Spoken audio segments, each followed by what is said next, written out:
Hello, I'm Matt Kelly. And I'm Matt Dancona. And this is the Two Matts for the week ending Friday, the 22nd of December. Dead festive. The Chateau du Hope. Chateau du Hope. And boy, have we got hope for you. we have. What did we talk about this week? Really, the main subject of the week, I think, is the New Europeans' lawsuit against Michelle Mone. And I think it's a really important, we discussed it in detail, and I think it's an important moment for the newspaper. Yeah. In 7-year history, and it's a very important cause, both journalistically, but also it speaks to a broader political problem, which we get into. I think that's absolutely right, and it's something that I feel very passionately about. Yeah, I know you too. do too. Absolutely. So what should we call it? Should we call Michelle Mone versus the New European? Michelle Mone versus the New European is as good as anything. And we also have a special guest in part 2, don't we? That's right. Talking about the issue of the year, I think, migration. The excellent Zoe Gardner. Yeah, Zoe Gardner. As an independent expert on migration policy. And, another person who personifies the spirit of hope and practical optimism. Yeah. She was brilliant. Well worth sticking around for. Really good. All right. So this is episode 27 of the Two Matts. Michelle Mone versus the New European. Enjoy.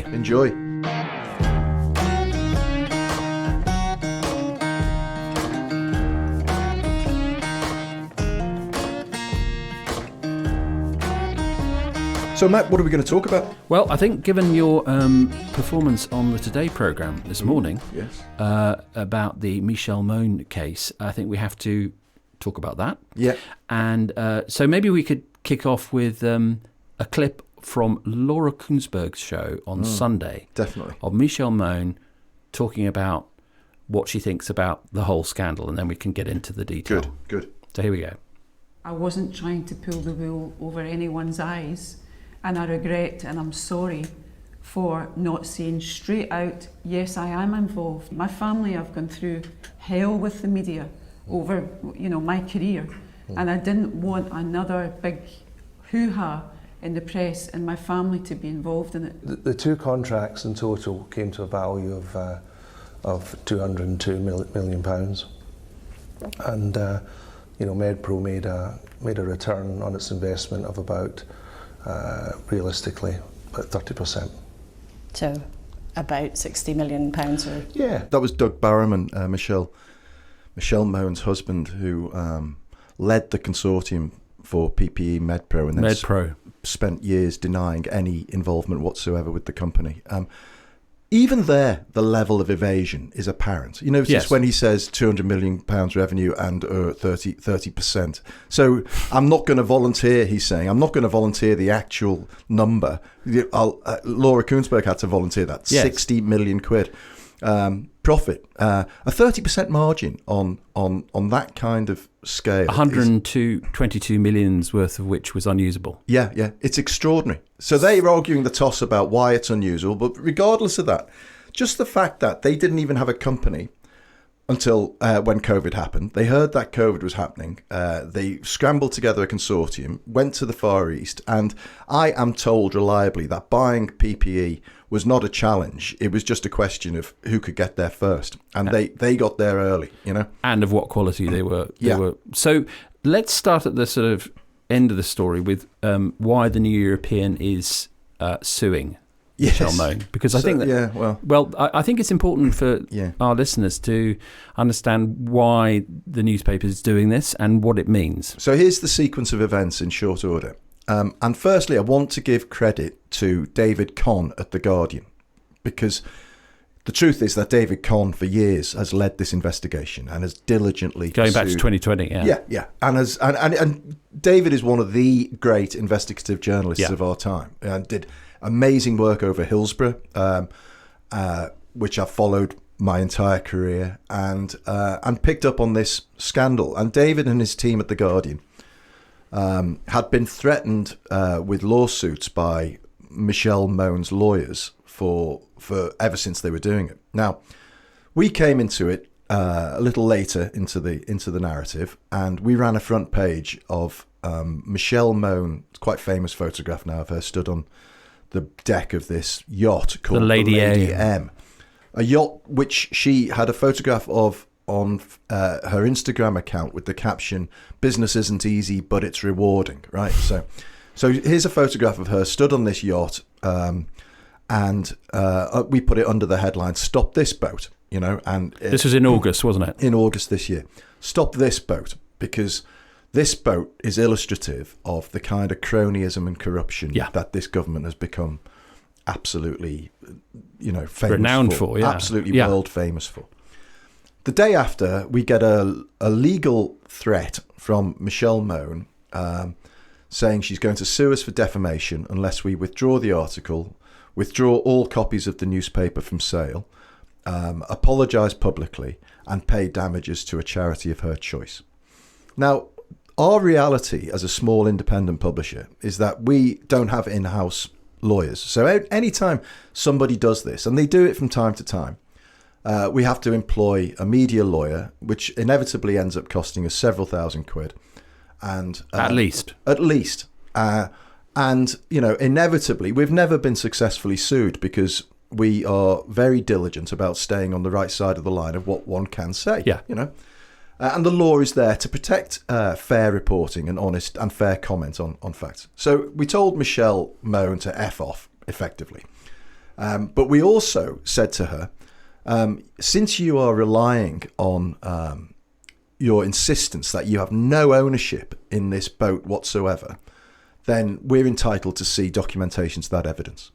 Nothing was forthcoming for weeks. We harried her. Eventually, she sent us a letter via a solicitor an ex-solicitor, I should say. He was struck off in 2011 for nefarious activities, which it's a long time ago, and I'll leave him alone on that one. But this guy was representing Mone and Barryman in this instance, sent us a letter from LM Yachts Limited, an Isle of Man registered company, which claimed to have 100% ownership of the Lady M yacht. And the letter contained the following sentence, which is that Baroness Mone has no proprietary interest, directly or indirectly, in the yacht or the company. The indirectly is very important. Absolute bollocks. Yeah. My lord.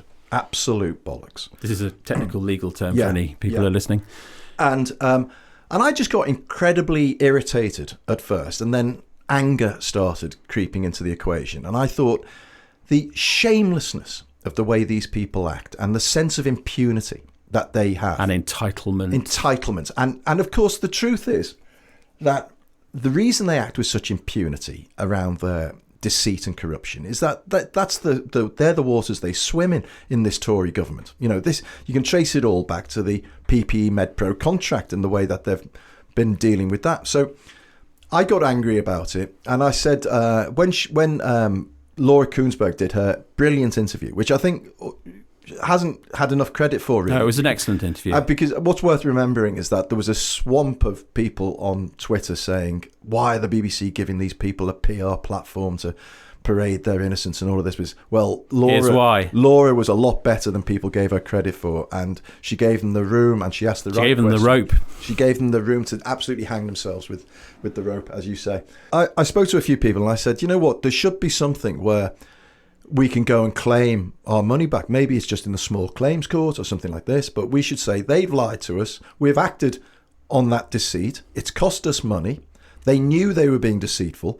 There should be a way to sue them. And it turns out there is. It's just that it's never been done before, and it's under the tort of deceit, which is normally applied in contract law. So if I employed you and you lied to me and said, you needed to borrow money, and I lend you money, but it turns out you're bankrupt and you lied about that, then I can sue you. All right.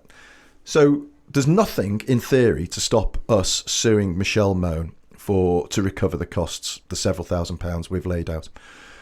The Good Law Project came in and said, we hear that you're interested in seeing if we can set some sort of a precedent here. And we thought, so we've instructed solicitors. We've got a barrister is on the case and is of the opinion that we have a strong case. We've subsequently, since I went on the radio this morning on the Today program. Radio for Today program, we've had a number of inbound offers of help pro bono. Excellent.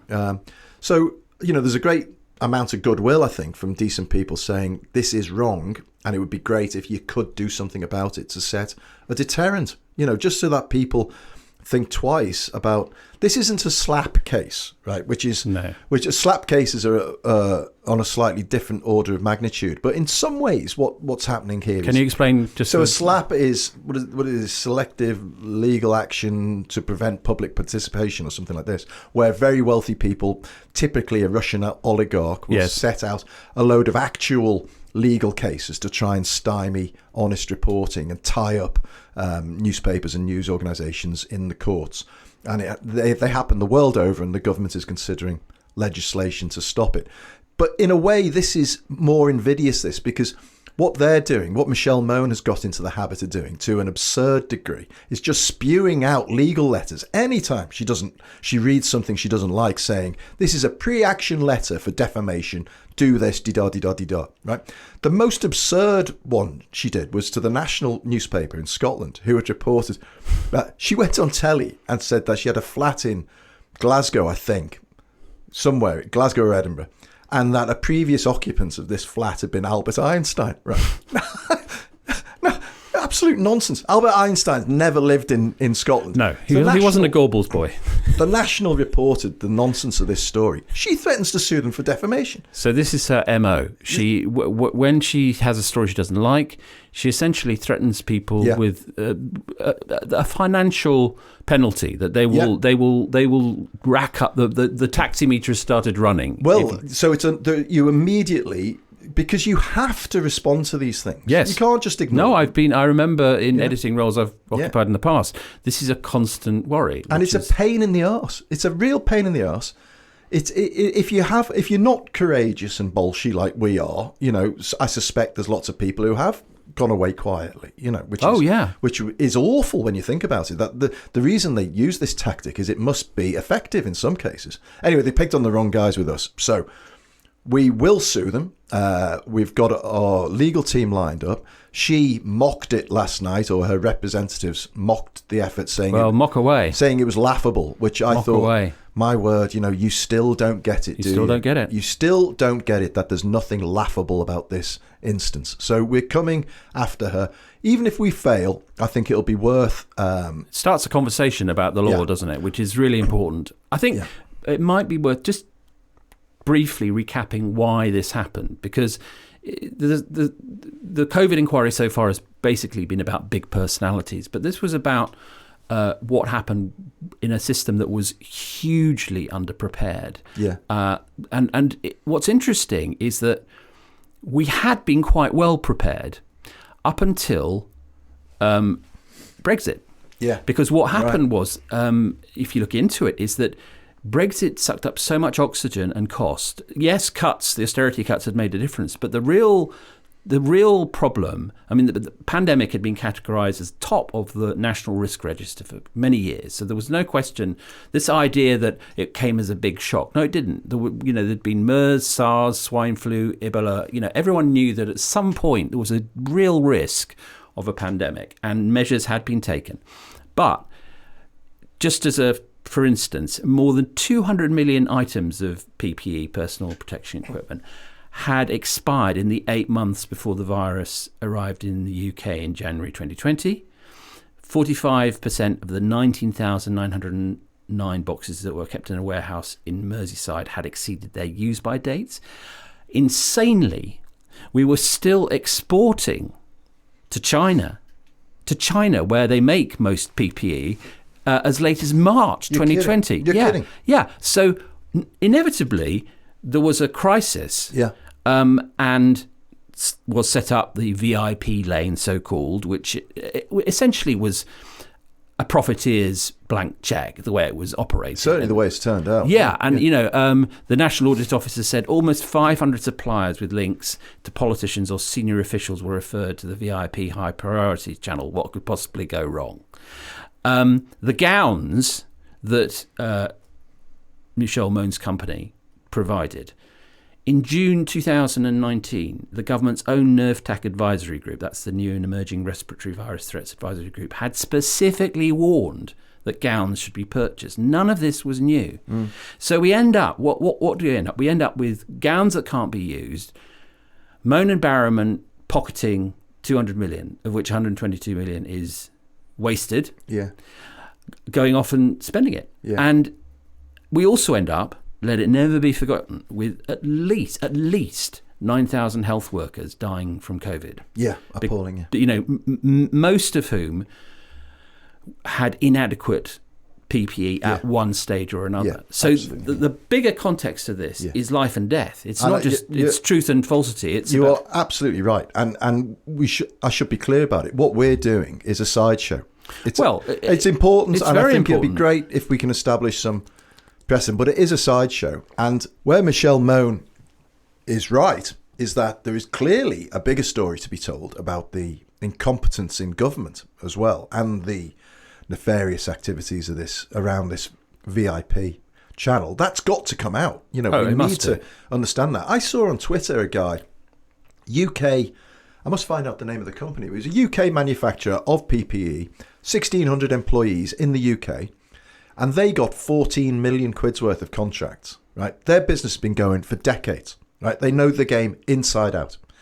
Michelle Mone and Doug Barrowman arrive and talking about, almost like on the Dragon's Den, when they're saying, I've got the best contacts in the Far East and all of this business. I'm a manufacturing and branding expert. And what branding you need for PPE, I don't know. But anyway, they suddenly conjure up out of nowhere this consortium of people who rape the country of 65 million quid, as far as I'm concerned. Opportunistic profiteering. That's the only thing I can think to describe it. That's the real issue that needs to be absolutely poured over. Grown-up governments are meant to prepare, and lots of them do. And to be fair, actually, the Blair and Brown governments did, for high impact, what's it called, HILP, high impact, low probability events. Right. That a lot of things are not necessarily going to happen tomorrow, but they are probably going to happen eventually. And this, the pandemic was top of the list. And yet, and I think this can't be said often enough, because of the short-termist, populist, slogan-led mentality of the Brexit era, this was just left to, literally rot on the shelves of warehouses. And the country found itself in March, the month when we went belatedly to lockdown, still exporting and finally activating what are called just-in-time contracts, which are the contracts you make as planning to get extra. But the problem, of course, is if you don't activate them in time, which the government didn't, the stock is gone. Yeah. So you can say, well, you owe, whichever country it is, you owe us this, you owe us that. And they say, sorry, it's already gone to, China, America, wherever. Yeah. That, I think, is going to be, or I hope it's going to be, a massive focus of the COVID inquiry as it moves away from personalities into processes. Isn't that a problem, though? Because it has all been about who's screwed up the most and all of this business. It's a challenge, the inquiry, to look at that. And then I think, to go back to Michelle Mone herself, I do think you're right that there's a psychology at work here which really needs to be drained out of the political system, which is what we saw in Partygate, what we saw in the Chris Pincher sex scandal. We've seen it, time and time again. It just goes on and on. Peter Bone's just been, Scott MP Benson, Scott, it just keeps coming. Endless layers. Miriam Cates is the subject of some standards committee. That'll be interesting. We don't know what it is, but it's said to impugn the whole credibility of Parliament. So it must be serious. Sounds good, yeah. So there is this culture which it's really important not to become desensitised to. Yeah. And I remember when you first told me about that cover, I thought, this is going to be a really good cover. But I think since then I've become more and more sort of evangelical about it, because it really epitomises something important, doesn't it? I think it is illustrative of a very big macro problem. And, maybe Michelle Mone will look back on this in a few years' time with a sense of grievance that she was made an example of, and maybe that's true, and maybe that's her tough luck, but she sort of brought it on herself. But she is the tip of the iceberg, I don't think she's a scapegoat. They keep saying they're scapegoats. She's a case study, which is different. Yes, that's right. That's it's a really important distinction to make. She the other thing I realised that she reminded me of some character in fiction, and I realised last night what it was, which is Catch-22, fantastic classic novel, Joseph Heller. There's a character in it called Milo Minderbinder, who's a profiteer, and he says, I'm quoting, anyone who would not steal from the country he loved would not steal from anyone. Right? That was his judge of other people's character. Yeah. And I kind of feel, that was Joseph Heller's satire. Yeah. Right? Well, welcome to 2023, end thereof. Yeah. This is what this government and the people associated with it do and this is the way they have behaved. And the one of the many reasons we desperately need a general election is this cannot go on. Yeah, totally. So I'm really proud to be, a small cog in the big machine of the New European, which is taking this action, because win or lose, it's an important principle. It really is. Thank you for saying that, and I'm delighted that you're on the journey with us. 100%. And I my only plea of self-interest is to say to people, you don't have to sit there feeling totally disenfranchised and powerless. You can help us. You can help us. You can help organisations like the Byline Times. You can subscribe to the Guardian. You can help by supporting honest, independent journalism that is kicking back against this malaise that we're suffering in this country. Because the populists, the nativists, the right wingers, they want you to be cynical. Yeah, they want you to give up. Yeah, they want pessimism and cynicism is what they feed upon. Yeah. And you have to, I get it, but you have to fight back against that. We don't like pessimism and cynicism. We're not having it, Welcome to the home of optimism. This is Chateau de Optimism. Chateau de Hope.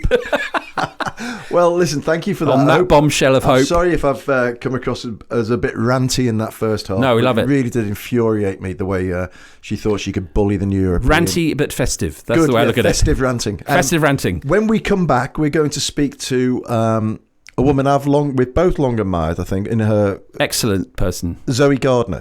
Campaigner. Who is a campaigner on migration, which I think has been the issue of 2023, and it really has. I'm sure Zoe's going to shed a lot of light onto that. Yeah.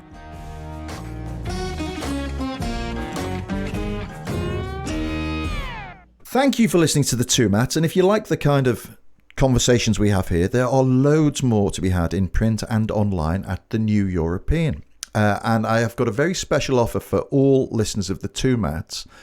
We are giving away copies of Alistair Campbell's Diaries 2023, which is a book we're publishing this month. It's a fantastic diary full of everything that's happened, all the people he's met, and anybody who's a fan of Alistair Campbell's diaries over the years know how brilliantly he turns them out. He is very much a latter-day Samuel Pepys. He really is. He is. So you can get a free copy of Alistair Campbell's Diaries 2023 worth £20 when you subscribe to the New European from as little as £1 a week. Or if you like getting the newspaper delivered to your door every single week, you can have that for just another £1 a week. And that's a 75% saving on the price you'll pay at the newsagents.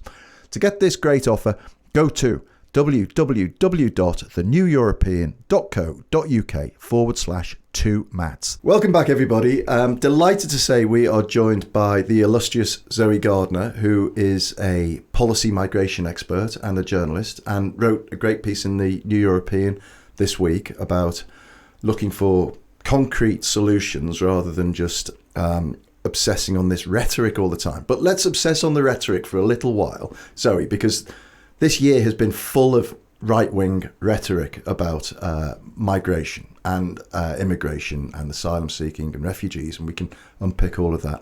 What's your view of how this government has conducted the issue over the last 12 months or so?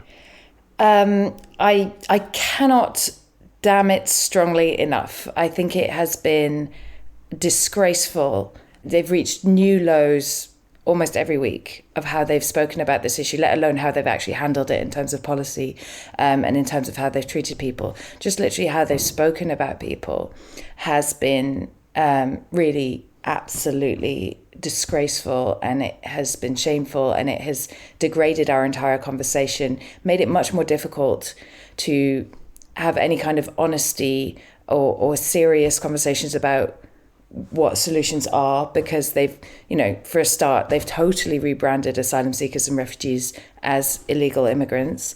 It's not so much that it's not true, it's that it's a choice of how to frame people. There have always been refugees and asylum seekers coming to the UK.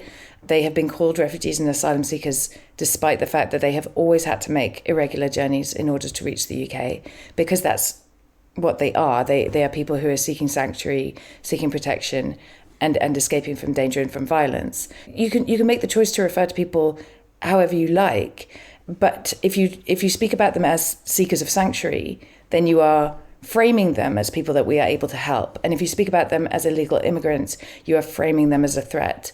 What's been really shocking is how quickly I've seen all the mainstream news channels adopt this language, including the BBC, adopt the language of illegal immigrants, where they, a couple of years ago, were talking about asylum seekers and refugees.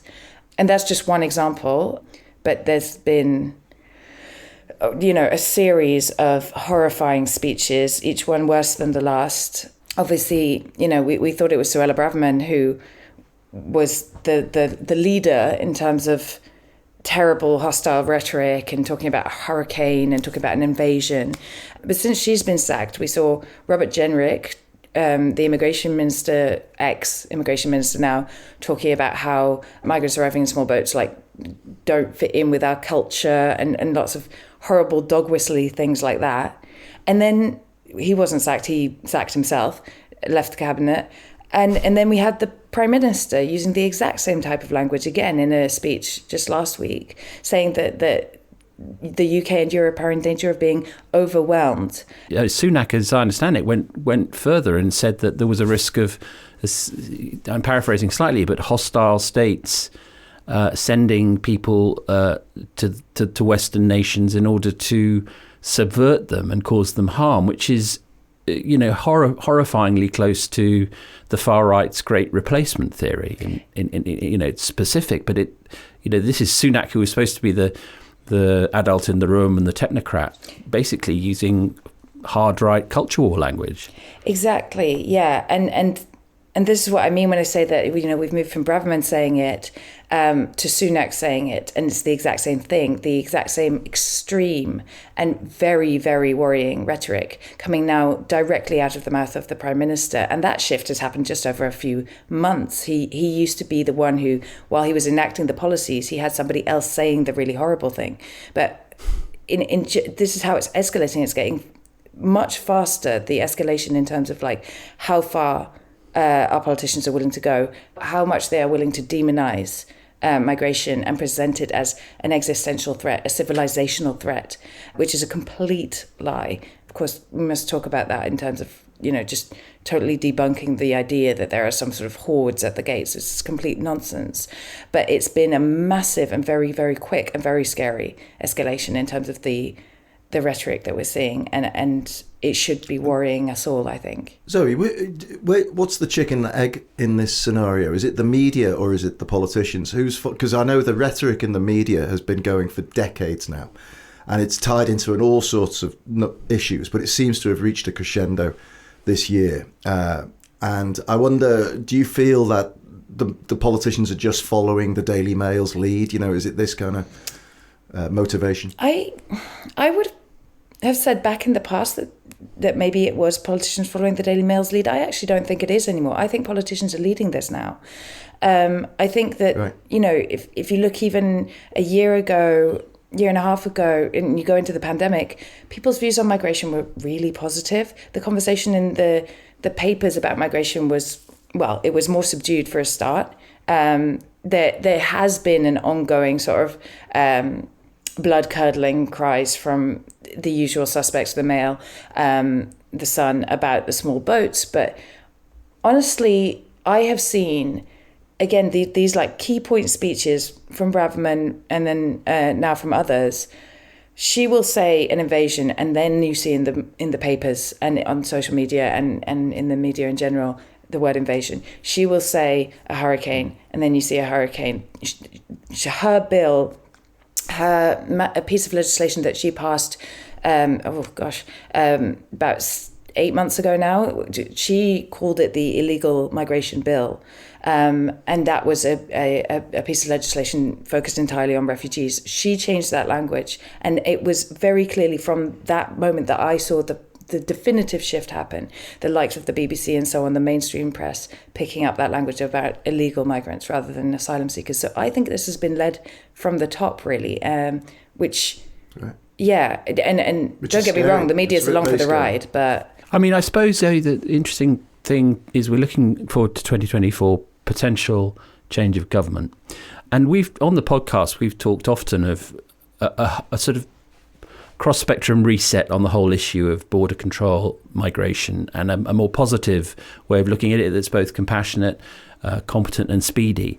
And I'm wondering, you pointed out in your piece for the New European that Labour have been... They've limited themselves to quite sort of tough rhetoric and tough measures, but in a broader sense, what is the kind of suite of measures that might lead to a better system? Because it seems to me that what we've got here is just performative politics. The only thing it's really doing is injecting toxins into the political bloodstream and keeping 122,000 asylum seekers unprocessed. The whole thing needs to be rethought, and a new form of political discourse needs to envelop it. And I just wondered what your kind of top few, your shopping list of things would be.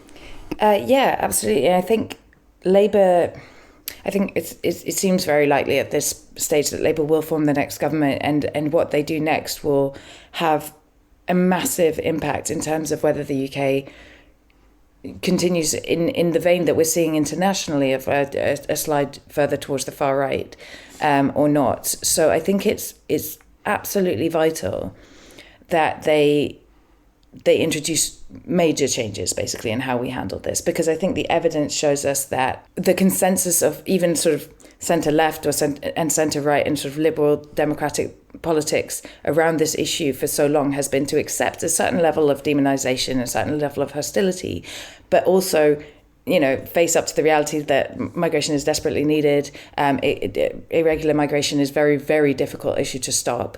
And so sort of still have the numbers coming in and sort of use that to play against each other and have a bit of hostility and the numbers still come in.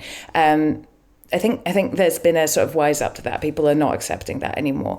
And that's why I think the rhetoric has got so much more extreme, because that's what people are... That's what the demand is. People are seeing that politicians who have said they're going to be this tough are not stopping migration. And so we want now politicians to be that tough, way, way, way more so, and say things that are truly scary and worrying for all our rights. And that's what Keir Starmer will have to confront, is that if he tries to go back to the status quo as before the Tories, as before Brexit, he will not solve the issue. It would be better than what we have now, don't get me wrong. It's got a lot worse in the last 5 years, 10 years, the situation for refugees and asylum seekers. But if he tries to just go back to how it was before, when there was still, refugees in Calais trying to cross, it was in lorries back then more so than in boats. But really, honestly, the difference that isn't so important. That will still continue to be seen as a failure.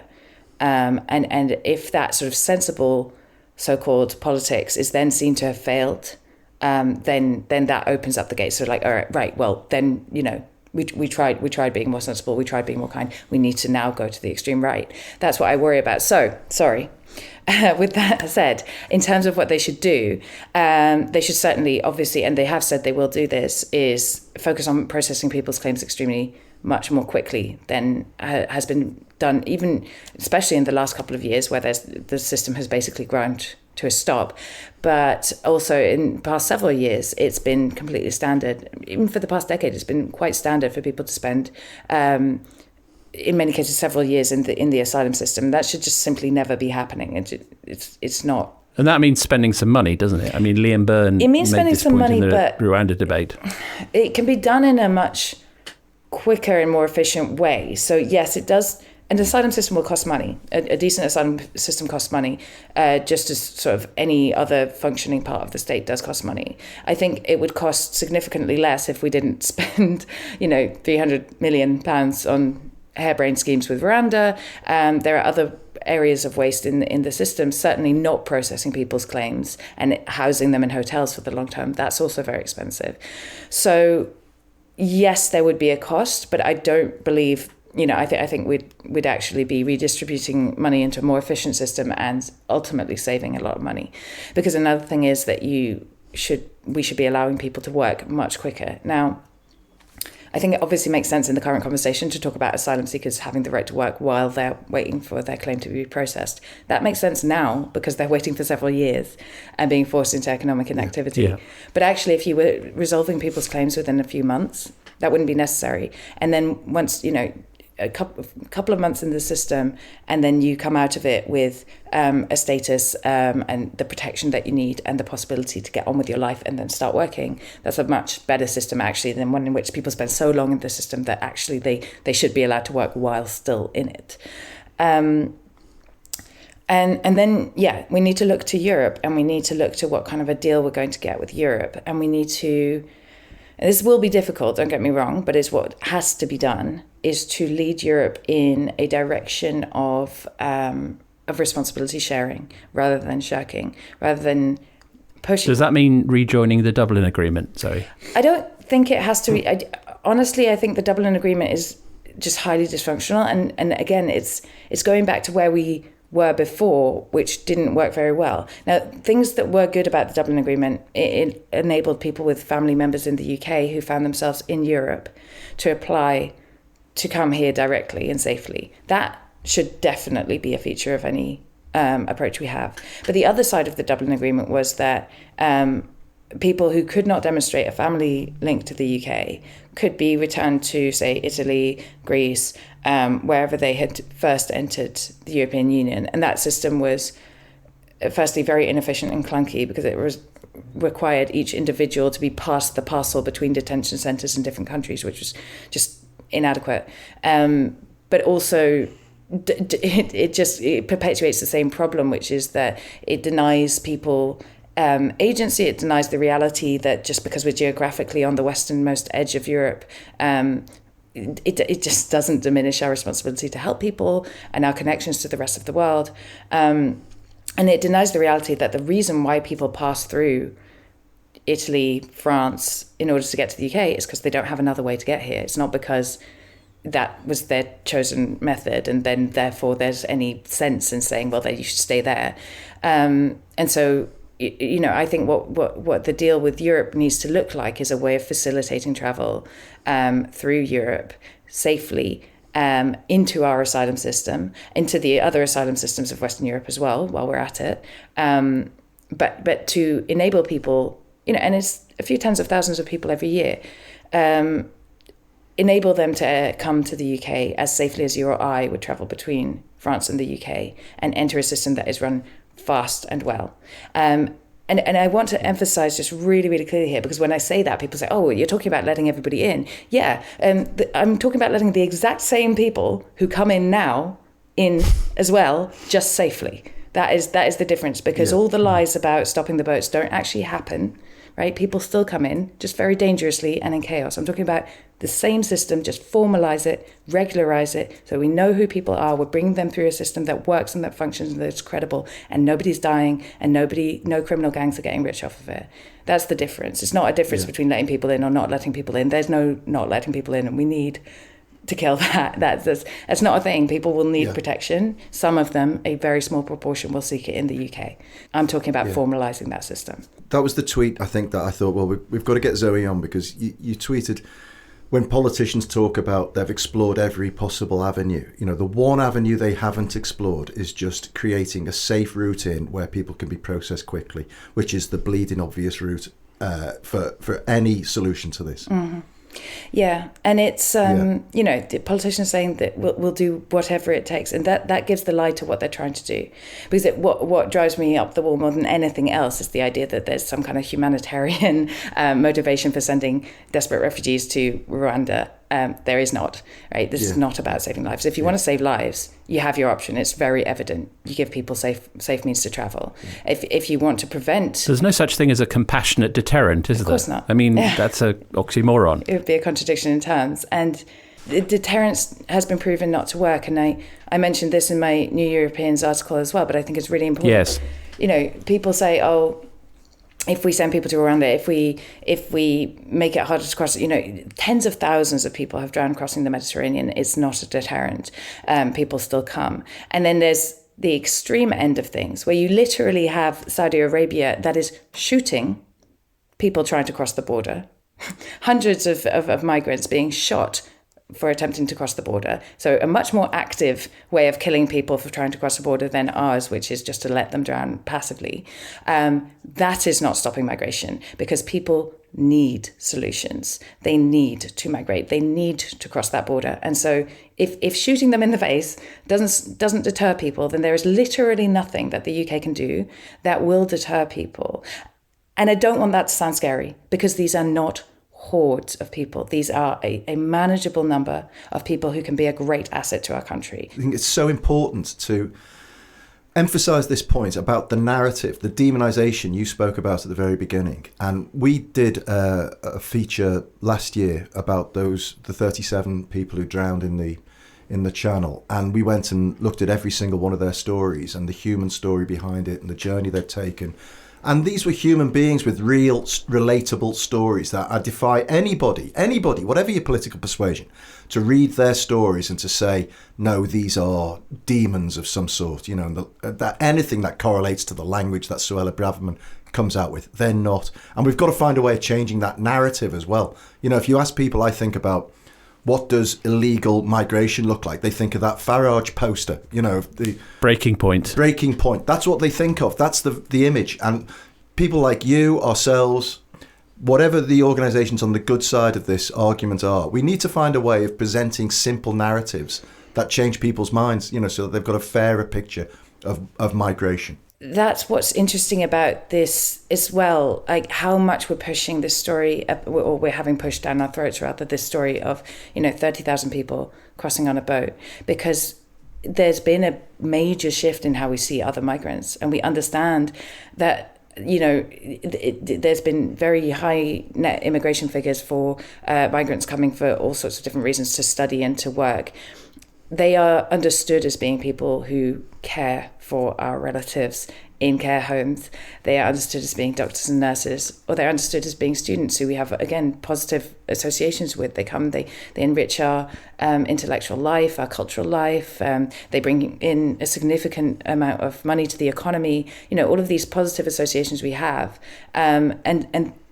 Those narratives don't suit this government at all. They would, and so they are focusing in on this really, really proportionately tiny number of people who they can still demonize, because we haven't successfully told an effective human story about the wonderful things that they can bring us. And again and again, it's just presented as, well, you want to let these people in? Well, yeah, that would be good, actually. These are great people, or they're just ordinary people who can do as much as any of us can, contribute to our communities and our economy and our society in so many ways. They're not scary, and they need to be humanized, but they're denied that humanity so brutally by our current conversation. I can't get my head around, still to this day, when you come out of the arrivals area in Stansted Airport, or any airport, there's a kiosk, manned kiosk, with signs saying, if you've come, are you a Ukrainian refugee, come here, and here's the government assistance and all of this. So if you're a victim of a war perpetrated by Vladimir Putin in Ukraine, you get that treatment in the UK. If you're a victim of a war perpetrated by Vladimir Putin and Bashar Assad in Syria, you get a poster from Nigel Farage telling you to F off. I can't understand what the difference is. Well, yeah, again, it is quite horrifying, the difference in narrative and the difference in how we talk about it. And it's very, very rooted in Islamophobia and racism, definitely. Right. Because it just simply wouldn't have been justified. It was amazing. We've helped, 240,000 Ukrainian refugees in the UK. That's an amazing thing that we've done. And it's a really, really big number of people. We can't help 30,000 people who've crossed on a boat, though. That's an overwhelming problem. That's an invasion. That's something that's costing us billions. That's how that's framed, and it's because those people are so much. The story, we haven't told the story. We don't tell the story of the fact that the war is still going on in Syria. Putin's still dropping his bombs in Syria. We don't tell the story about Sudan. Afghanistan is barely in the papers anymore, even though the number one nationality of people crossing on those boats are Afghans. Surely we should be able to understand that these are people. But it's always, again, that why here? They could have been somewhere else. But nobody questions, those Ukrainians, they could have been somewhere else. But we're proud to let them come here.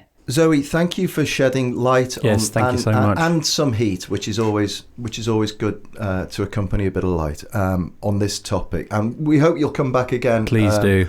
And we didn't talk about the European Union Pact, which we can talk about when we really understand that inside out. But thank you so much. Have a wonderful Christmas. Have a great Christmas.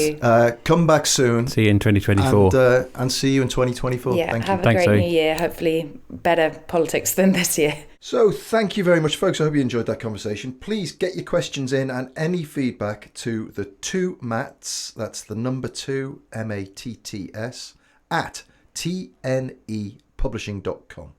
That's 2Matts at tnepublishing.com. Or if you listen on Spotify, you can message us there. There's a little box underneath where you're listening. You can just tap in your questions or feedback there. And that's exactly what Gideon Monsoon did, who says, "Hi, thoughts on what would happen if a significant number of voters vote for a third candidate rather than Trump or Biden? Have you got any? Is there any potential for that?" Yes, I think there is with Robert Kennedy Jr. And I mean, I think that's a real problem. It's a real variable in this election. It's a good question. It's going to be absolutely fascinating, this election, isn't it? Oh, it's amazing. I mean, I genuinely can't think of a more fascinating setup for. And now there's the prospect since the Colorado Supreme Court vote on whether he'll be on the ballot at all. So we've got all that to look forward to in 2024, 2024, folks. And we will be back with a new episode in the new year. We've got something very special planned, actually.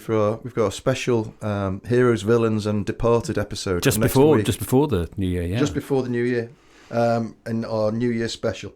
Don't forget our Christmas deal, where you can subscribe to the New European. You'll get a free copy of Alistair Campbell's Diaries 2023, but more importantly, you will be getting a full year's worth of fantastic journalism, and you'll be part of the fight back against corrosive nationalism and the kind of bigotry we've seen 2023 festooned with. So don't stand for it. Join the team here at the New European. Just go to theneweuropean.co.uk/2Matts. That's the number 2, MATTS. There's a link in the show notes, and you can join for just £1 a week. Thank you as ever, and thank you for a full year's worth of brilliance from our team here at Rethink Audio, led today by the third Matt Hill. And until next week, it's Happy Christmas from me. And it's Happy Christmas from him. Happy Christmas.